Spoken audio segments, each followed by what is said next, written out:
Hey everybody, today I wanted to talk about the hardest part of recording the drums.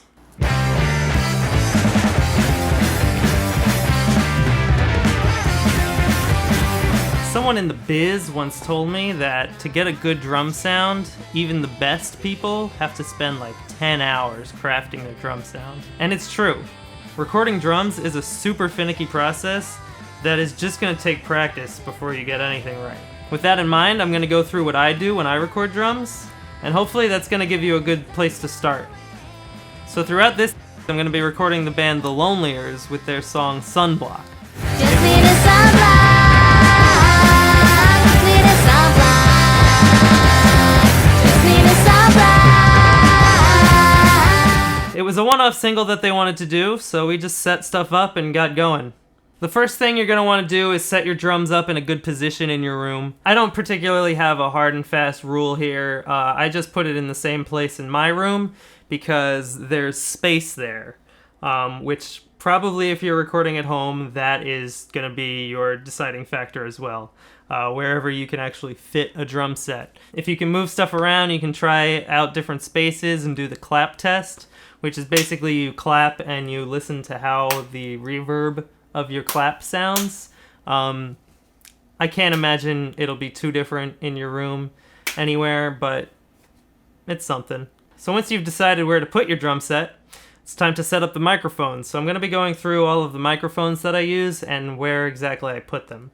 We're going to start with the snare drum because I'm going to give you the same advice that everybody else gives you. Use a Shure SM57. Simply put, it's the best mic you're going to get for whatever budget you're on. Some of the best records recorded with an SM57 on the snare. It's an industry standard. Just do it. I put my SM57 about an inch from the snare head and kind of as close to the center as I can without getting in the way of the drummer. I also try to put the mic facing away from the hi-hat so that I pick up as little hi-hat as possible. There's a lot of bleed that happens with the snare mic and the hi-hat.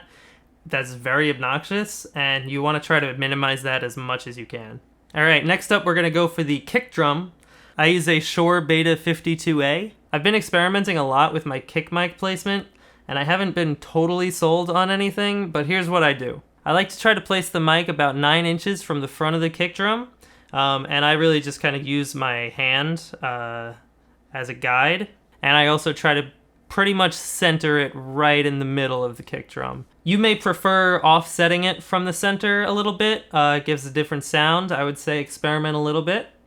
Now we move on to the toms. When I started recording seriously, I got a drum mic pack. It was the CAD Pro. It's got a snare mic, tom mics, overhead mics, and a kick drum mic. Since then, I've been slowly upgrading and moving on from that. I switched out the snare mic, I switched out the kick drum mic.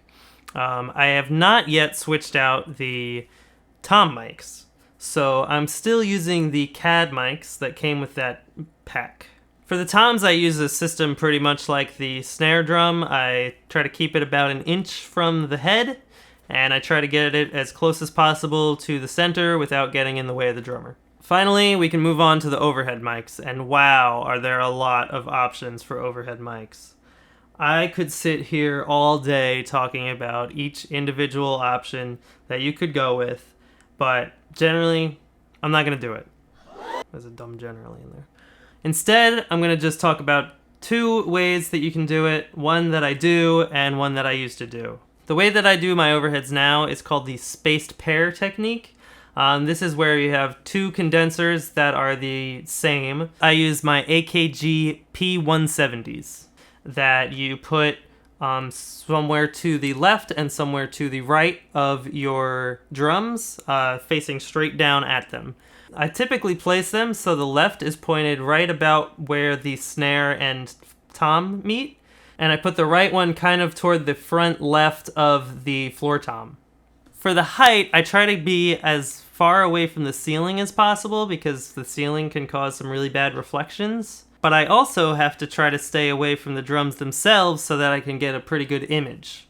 I don't know what the height of your room is like, but mine is like 6'9" or something, which is really not enough. So I really have to get a nice little spot for those overheads to sit. A good place to start, I would say, would be to put them right about the middle between the cymbals and the ceiling, and give that a listen, and then go a little lower, go a little higher, and just see what sounds right for you. The only reason I would not suggest the space pair technique is that some people do have problems with phase issues. Phase issues is a bunch of scientific garbage. And the gist of it is that the sound going in one mic is different than the sound going in the other mic, and those two sounds end up canceling out a little bit. For example, if I take the sound from my mic that I'm using right now and I make an out of phase version of it, it starts sounding like this, and you really can't hear much. And then if they're totally out of phase, then it really starts sounding like.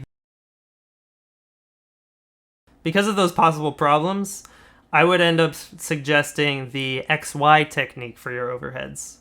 The XY technique features the two microphones that you have in an XY position, about pretty much perpendicular with each other, right in the middle of the drum kit. The main pro of this technique is that phase issues are much less of a problem, and the main drawback to this technique is that the stereo image will be much less wide. I personally prefer a wider stereo image for my drums, which is why I started using the space pair technique. But for starting out, I would say XY is totally great, and you'll still get some great drum sounds out of it. If you want to get a little fancy, you can do a room mic. A room mic is going to be a microphone that's placed far away from the drums somewhere else in the room. And it's going to bring out a lot of the characteristics of your room, so you're going to hear a lot of the reverb that your room creates. And it can either add something really nice to the characteristics of your sound, or it can super take away from your drum sound. I always record one. Sometimes I use it, and sometimes I just throw it right in the trash. I take the CAD overhead mic from the mic kit I was talking about previously. I throw it all the way across the room, faced away from the drums, and I just say, "We'll see what happens."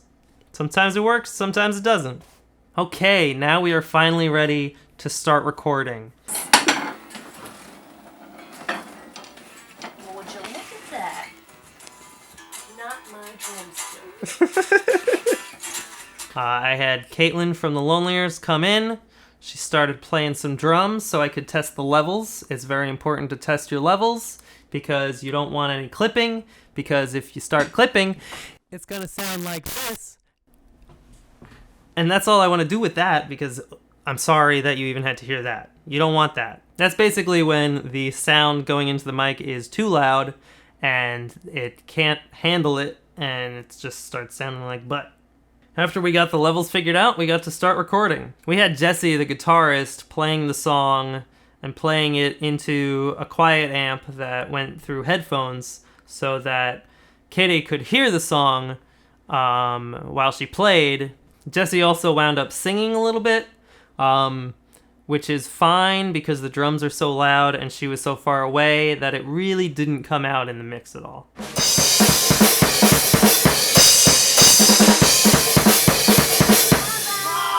Oh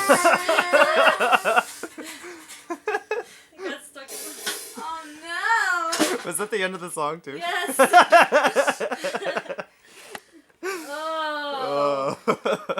Once you've recorded, I would say 3 perfect takes, you can move on and start mixing those drums. Be sure to leave some comments down below to tell me some tips that you have for someone who's just starting out.